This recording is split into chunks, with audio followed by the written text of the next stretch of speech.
بسم اللہ الرحمن الرحیم۔ آج ہم سورہ یاسین شریف شروع کرتے ہیں۔ سورہ یاسین شریف کی بے شمار فضیلتیں ہیں، ان میں سے چند ایک ہم جانتے ہیں اور پھر اس کا باقاعدہ ترجمہ تفسیر کے ساتھ شروعات کرتے ہیں۔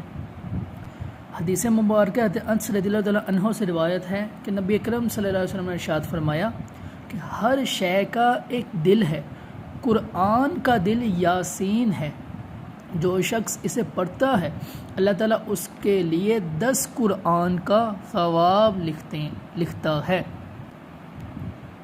ایک اور روایت میں ہے کہ حضور اکرم صلی اللہ علیہ وسلم نے ارشاد فرمایا، جو شخص دن کے اول حصے میں سورہ یاسین پڑھ لیتا ہے اس کی پورے دن کی ضروریات پوری کر دی جاتی ہیں۔ اسی طرح اس کی اور بھی بہت سارے فضائل ہیں، تو اب ہم اسے باقاعدہ طور پر ترجمہ تفسیر کے ساتھ شروع کرتے ہیں۔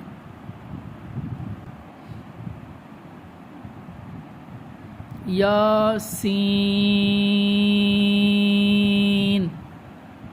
یہ حروف مقطعات میں سے ہے، اس کا ہم ترجمہ یاسین ہی کریں گے۔ آگے والقرآن الحکیم، والقرآن الحکیم، جس طرح ہم نے پیچھے کیا کہ واو جو دو چیزوں میں فاصلہ کرنے کے لیے آتا ہے اور اکثر اس کا ترجمہ اور ہی ہوتا ہے، لیکن واو حروف قسمیہ میں سے بھی ہے، کسی چیز کی قسم کھانے کے لیے بھی واو یوز ہوتا ہے۔ جس طرح اب تعالیٰ نے ادھر فرمایا والقرآنی، اور قرآن کی قسم، والقرآنی قرآن کی قسم، حکیم حکمت والے قرآن کی قسم، انا بے شک کا تم لامن المرسلین ضرور رسولوں میں سے ہو، علی صراط مستقیم سیدھی راہ پر ہو۔ اب ان 4 آیات کا با محاورہ ترجمہ کرتے ہیں، ایک بار پھر ان کی تفسیر کریں گے۔ یاسین کا ترجمہ ہم یاسین ہی کریں گے۔ آگے حکمت والے قرآن کی قسم، بے شک تم رسولوں میں سے ہو اور سیدھی راہ پر ہو۔ اب اس کی تفسیر دیکھتے ہیں۔ یاسین یہ حروف مقطعات میں سے ہے، ایک حروف مقطعات میں سے ایک حرف ہے، اس کی مراد اللہ ہی بہتر جانتا ہے۔ نیز اس کے بارے مفسرین کا ایک قول یہ بھی ہے کہ یہ سید المرسلین صلی اللہ علیہ وسلم کی اسماء مبارکہ میں سے ایک اسم ہے۔ یاسین نام رکھنے کا شرعی حکم، اس کی تفسیر کے تحت ایک شرعی حکم بھی بیان کر رہے ہیں کہ امام احمد رضا خان علیہ رحمۃ اللہ تعالیٰ علیہ فرماتے ہیں، یاسین نام رکھنے کا جو شرعی حکم بیان فرمایا، اس کا خلاصہ یہ ہے کہ کسی کا یاسین اور اسی طرح توحا نام رکھنا منع ہے، کیونکہ بقول بعض علماء ممکن ہے کہ یہ دونوں اللہ تعالیٰ کے ایسے نام ہیں جن کے معنی معلوم نہیں، کیا عجب کہ ان کے وہ معنی ہوں جو غیر خدا پر صادق نہ آ سکے، اسی لیے ان سے بچنا لازم ہے۔ اور اعلیٰ حضرت رحمۃ اللہ تعالیٰ علیہ کے بقول یہ نبی کریم صلی اللہ علیہ وسلم کے ایسے نام ہیں جن کے معنی سے واقف نہیں، ہو سکتا ہے ان کا کوئی ایسا معنی ہو جو حضور اقدس صلی اللہ علیہ وسلم کے لیے خاص ہو اور آپ کے سوا کسی دوسرے کے لیے اس کا استعمال درست نہ ہو۔ ان ناموں کی اعلیٰ حضرت رحمۃ اللہ تعالیٰ علیہ کی بیان کردہ رائے زیادہ مناسب ہے، کیونکہ ان ناموں کا حضور اقدس صلی اللہ علیہ وسلم کے لیے مقدس نام کے طور پر ہونا زیادہ ظاہر اور مشہور ہے۔ نوٹ: جن حضرات کا نام یاسین ہے وہ خود کو غلام یاسین لکھیں اور بتائیں، اور دوسروں کو چاہیے کہ اسے غلام یاسین کہہ کر بلائیں۔ آگے والقرآن الحکیم، حکمت والے قرآن کی قسم۔ اس آیت اور اس کے بعد والے 2 آیات کا خلاصہ یہ ہے کہ کافروں نے حضور پرنور صلی اللہ علیہ وسلم سے کہا تھا کہ آپ رسول نہیں ہیں اور نہ ہی اللہ تعالیٰ نے ہماری طرف کوئی رسول بھیجا ہے۔ ان کے اس قول کا یہاں اللہ تعالیٰ نے رد فرمایا اور قرآن مجید کی قسم ارشاد فرما کر اپنے حبیب صلی اللہ علیہ وسلم کی رسالت کو بیان کرتے ہوئے ارشاد فرمایا، حکمت والے قرآن کی قسم، بے شک آپ ان ہستیوں میں سے ہیں جنہیں رسالت کا منصب عطا کیا گیا ہے، بے شک آپ ایسے سیدھے راستے پر ہیں جو منزل مقصود تک پہنچانے والے ہیں۔ یہ راستہ توحید اور ہدایت کا راستہ ہے اور نبی اکرم صلی اللہ علیہ وسلم اسی راستے پر ہیں۔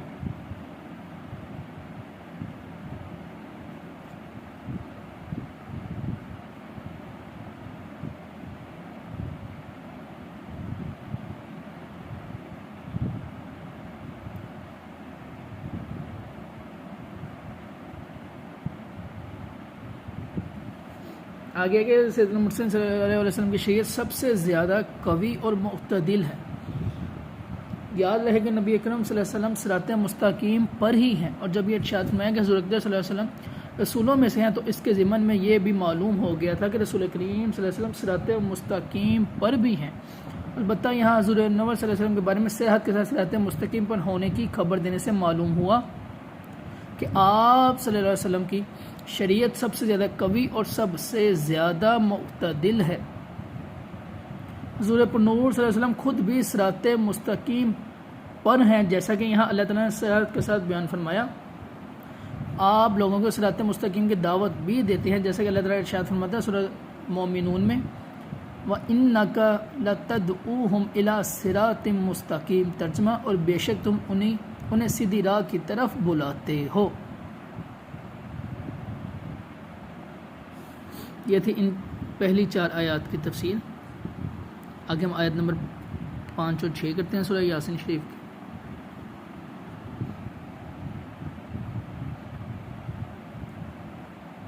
تنزیل العزیز الرحیم، تنزیل العزیز الرحیم، عزت والے مہربان کا اتارا ہوا، تنزیلہ اتارا ہوا، عزیز عزت والے، الرحیم مہربان کا، لتنذیرا تاکہ تم ڈراؤ، قومن اس قوم کو، ما انذیرا نہیں ڈرایا گیا، آباؤہم ان کے باپ دادا کو، فہم تو وہ غافلون غفلت میں پڑے ہوئے ہیں. ان 2 آیات کا با محاورہ ترجمہ دیکھتے ہیں. عزت والے مہربان کا اتارا ہوا تاکہ تم اس قوم کو ڈراؤ جس کے باپ دادا کو نہ ڈرایا گیا تو وہ غفلت میں پڑے ہوئے ہیں. اس تفسیر دیکھتے ہیں. تنزیل العزیز الرحیم، عزت والے مہربان کا اتارا ہوا. اس آیت اور اس کے بعد والی آیت کا خلاصہ یہ ہے کہ قرآن حکیم اس رب تعالیٰ کا نازل کیا ہوا ہے جو اپنے سلطنت میں عزت والا اور اپنی مخلوق پر مہربان ہے، تاکہ اے حبیب صلی اللہ علیہ وسلم آپ قرآن مجید کے ذریعے اس قوم کو اللہ تعالیٰ کے عذاب سے ڈرائیں، جس کے باپ دادا کے پاس اللہ تعالیٰ کے عذاب سے ڈرانے کے لیے کوئی طویل عرصے سے کوئی رسول علیہ السلام نہ پہنچا، جس کی وجہ سے یہ لوگ ایمان اور ہدایت سے غفلت میں پڑے ہوئے ہیں. قوم قریش کا تو یہی حال ہے کہ ان میں نبی کریم صلی اللہ علیہ وسلم سے پہلے کوئی رسول تشریف نہیں لائے، اور عرب میں حضرت اسماعیل علیہ السلام کی بات سے لے کر سرکار دو عالم صلی اللہ علیہ وسلم تک ان کے پاس کوئی رسول تشریف نہیں لایا، جبکہ اہل کتاب کے پاس حضرت عیسیٰ علیہ السلام کے بعد سے لے کر حضور پر نور صلی اللہ علیہ وسلم تک کوئی رسول تشریف نہیں لایا.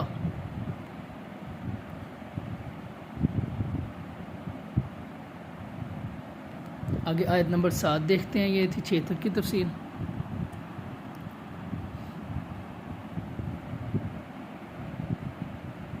لقد ضرور بے شک، حق القول ثابت ہو چکی ہے، القول بات، علی اکثرہم ان میں اکثر پر، فہم تو وہ لا یؤمنون ایمان نہ لائیں گے.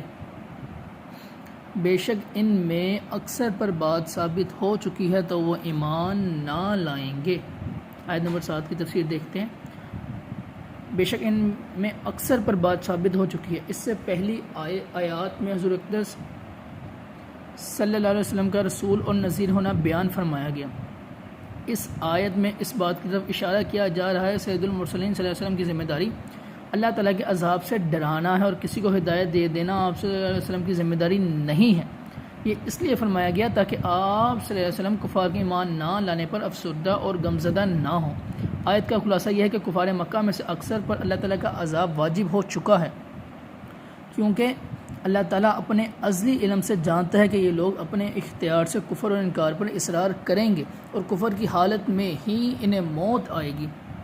اس لیے اے پیارے حبیب صلی اللہ علیہ وسلم، یہ لوگ آپ کے عذاب الہی سے ڈرانے کے باوجود ایمان نہیں لائیں گے.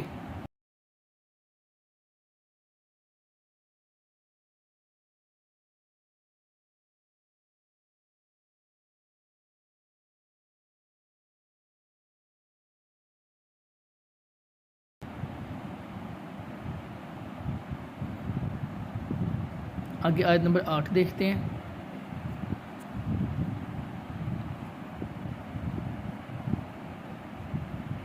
انا بے شک جعلنا ہم نے ڈال دیے فی اعناقہم ان کی گردنوں میں اغلالن توق فہیہ تو وہ الی الاذقان تھوریوں تک ہیں فہم تو وہ مکمہون اوپر کو منہ اٹھائے ہوئے ہیں.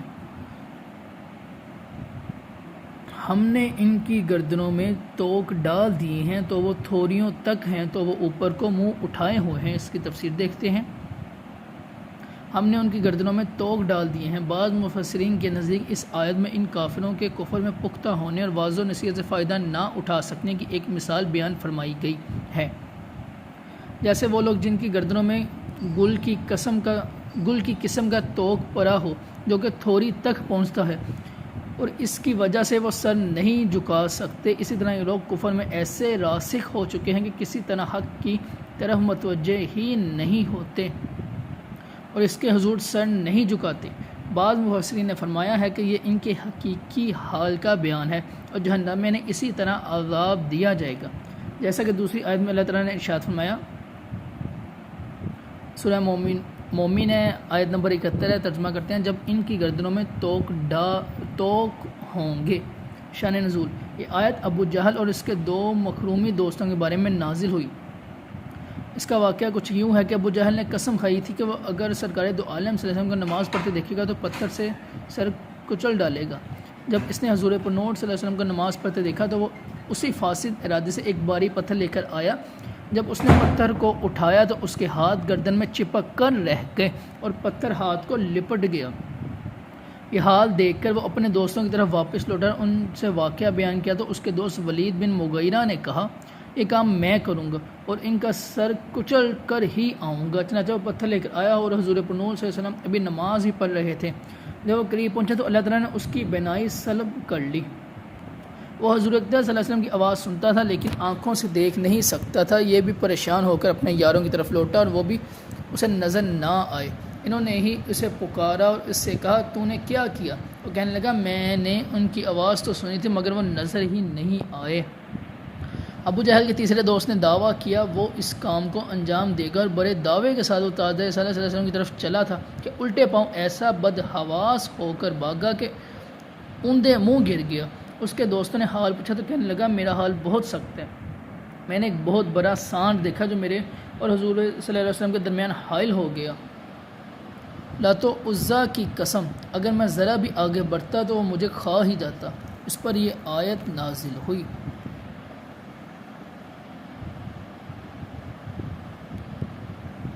آگے آیت نمبر 9 دیکھتے ہیں.